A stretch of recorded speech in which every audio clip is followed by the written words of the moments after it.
Suhel Dev Bharatiya Samaj party के राष्ट्रीय अध्यक्ष और असुद्दीन ओवैसी के साथ मिलकर भागीदारी संकल्प मोर्चा बनाने वाले ओम प्रकाश राजभर ने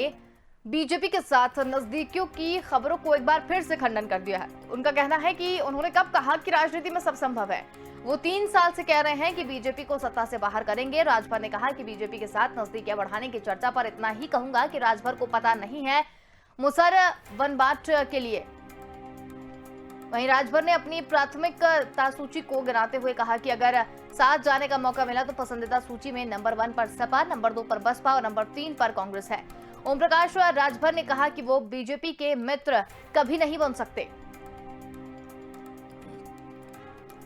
ज्यादा जानकारी के लिए संवाददाता पवन कुमार हमारे साथ में यहाँ पर जुड़ गए हैं। जी पवन, आपसे जानना चाहेंगे, उत्तर प्रदेश में असमंजस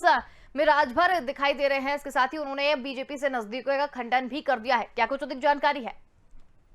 देखिए अंशुल जी, मैं आपको बता दूं कि उत्तर प्रदेश में राजनीति गर्मा गर्मी में है और यहीं पर अगर हम बात करें तो सुहेल देव भारतीय समाज पार्टी के राष्ट्रीय अध्यक्ष और भागीदारी संकल्प मोर्चा के संयोजक ओम प्रकाश राजभर वाराणसी गए थे। वाराणसी में उन्होंने मीडिया से बात करते हुए एक बार फिर बीजेपी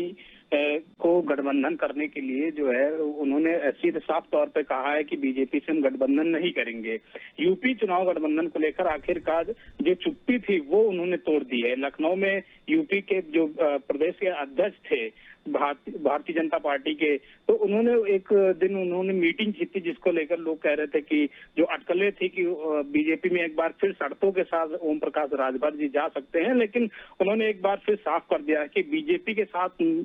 गठबंधन नहीं करेंगे, चाहे वो कोई भी पार्टी हो, चाहे वो बसपा हो, चाहे वो सपा हो, चाहे वो कांग्रेस हो। लेकिन उन्होंने साफ तौर पे ये भी कहा है कि हमारी जो पार्टी है वो अगर गठबंधन पे आती है तो वो सबसे पहले हम समाजवादी पार्टी को चहेता मानते हैं और समाजवादी पार्टी अखिलेश यादव के नेतृत्व में हम गठबंधन करेंगे और हमारे साथ जो असदुद्दीन ओवैसी हैं वो उनको साथ लेकर अब भी वो हमारे साथ है और उस साथ लेकर ही हम गठबंधन करेंगे। ओम प्रकाश राजभर ने विपक्षी दलों के साथ जो गठजोड़ में कहा है कि उनकी इच्छा सबसे पहले सपा के साथ गठबंधन है और उसके बाद में बसपा और फिर कांग्रेस है। उन्होंने भाजपा पर निशाना साधते हुए ये भी कहा था कि नेताओं की संपत्ति, बीजेपी के जो नेता हैं उनकी संपत्ति कोरोना काल में लगभग 20,700 करोड़ रुपए स्विस बैंक में जमा हुए हैं। भारतीय जनता पार्टी के जो राष्ट्रीय अध्यक्ष हैं वो लखनऊ दौरे पर हैं। उन्होंने कहा कि एक बार बाढ़ में त्रस्त लोग हैं उनकी सहायता न करके जो भारतीय जनता पार्टी के राष्ट्रीय अध्यक्ष जेपी नड्डा हैं वो वोट मांगने के लिए लगातार जो है वो लखनऊ आए हुए अपनी पार्टी का प्रचार प्रसार कर रहे 2022 के चुनाव के लिए, लेकिन उनको जनता का ख्याल नहीं है। साफ तौर पे उन्होंने ये भी कहा है कि अगर हम 2022 के चुनाव के लिए हम गठबंधन किसी पार्टी से करेंगे, बीजेपी को छोड़ के अगर हम किसी पार्टी से करेंगे तो वो सपा हमारी सबसे पहली पसंद रहेगी। उसके बाद में बसपा, अगर बसपा हमारे जो तालमेल है वो बनेंगे तो बसपा, उसके बाद में अगर कहीं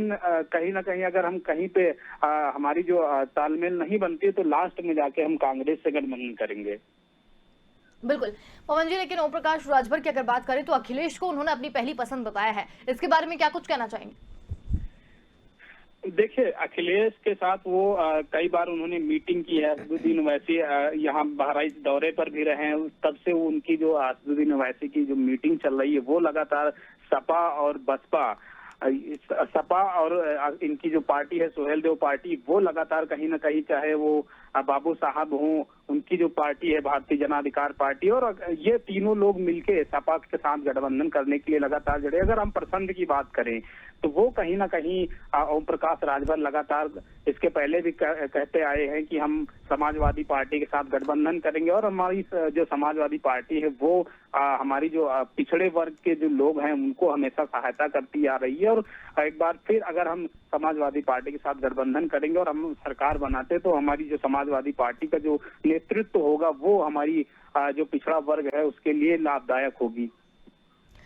बिल्कुल पवन, लेकिन जिस तरीके से बीजेपी को सत्ता से बाहर करेंगे इस बात का भी जिक्र राजभर ने किया है। इसके साथ ही उन्होंने ये भी कहा है कि पहले पसंद उनकी सपा रहेगी, उसके बाद दूसरी पसंद जो रहेगी वो बसपा रहेगी। तो क्या बसपा से भी बातचीत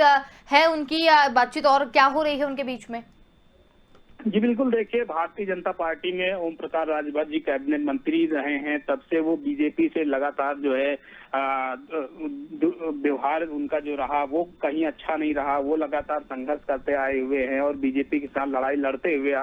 चले आ रहे हैं। लेकिन अब जब उनका जो गठबंधन था वो बीजेपी से अलग हुआ, तब से वो लगातार बीजेपी का विरोध करते आ रहे हैं। और कहीं ना कहीं अगर हम बात करें तो वो उनके बीजेपी के जो तालमेल थे वो नहीं कभी इनके साथ मिले, और अपने जो इनके जो पिछड़ा वर्ग के जो लोग हैं वो राजभर जी के जो समाज के लोग हैं वो उनके लिए लड़ाई लड़ते आ रहे हैं। और अगर हम बसपा की बात करें तो इनकी जो बातें हैं बसपा के साथ वो कहीं ना कहीं अगर खुले तौर पे अभी तक सामने नहीं आए कि उनसे गठबंधन करेंगे। लेकिन ओम प्रकाश राजभर जी का ये कहना है कि अगर हम दूसरे नंबर पे बसपा से गठबंधन करेंगे, लेकिन उनके साथ अभी कोई मीटिंग नहीं हुई है कि राष्ट्रीय अध्यक्ष के साथ बसपा के, और ना ही किसी लगातार जो इनके जो बैठकें चल रही हैं अनेक पार्टियों से गठबंधन के लिए। वो सबसे ज्यादा जो गठबंधन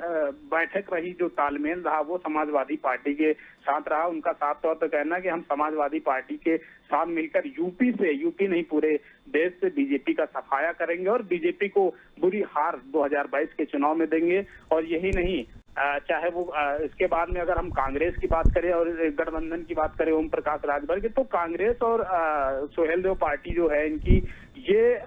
लास्ट में अगर कहीं तालमेल नहीं बनेगा तो इनके साथ मिलके इनका दावा है कि हम बीजेपी को 2022 में बुरी तरीके से हराकर और अपनी सरकार बनाएंगे और अपने लोगों के लिए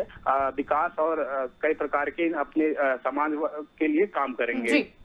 चलिए, बहुत धन्यवाद पवन कुमार जी हमारे साथ में जुड़ने के लिए और तमाम जानकारी हमारे साथ साझा करने के लिए।